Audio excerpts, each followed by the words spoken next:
തിരുവനന്തപുരം ബാലരാമപുരത്ത് 2.5 വയസ്സുകാരിയെ കൊലപ്പെടുത്തിയ കേസിൽ ഇനിയും കാരണം കണ്ടെത്താനാകാതെ പോലീസ്. കുടുംബത്തിന്റെ സാമ്പത്തിക ഇടപാടുകൾ പരിശോധിക്കാനാണ് നീക്കം. അമ്മ ശ്രീധുവിന്റെയും അമ്മൂമ്മയുടെയും പ്രതി ഹരികുമാറിന്റെയും പശ്ചാത്തലം പോലീസ് പരിശോധിക്കും. ഹരികുമാറിനെ നാളെ പോലീസ് കസ്റ്റഡിയിൽ വാങ്ങി ചോദ്യം ചെയ്യും. മാനസികാരോഗ്യ വിദഗ്ധന്റെ സാന്നിധ്യത്തിലായിരിക്കും ചോദ്യം ചെയ്യൽ.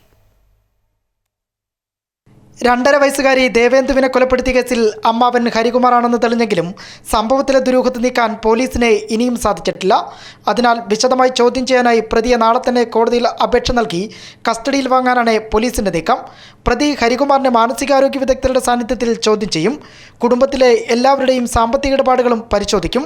ഇതിനു പുറമെ കരിക്കകം സ്വദേശിയായ ജോൾസ്യൻ ദേവിദാസിന്റെയും ശ്രീധുവിന്റെയും ഫോണുകൾ ഫോറൻസിക് പരിശോധനയ്ക്ക് ഉടൻ അയക്കും.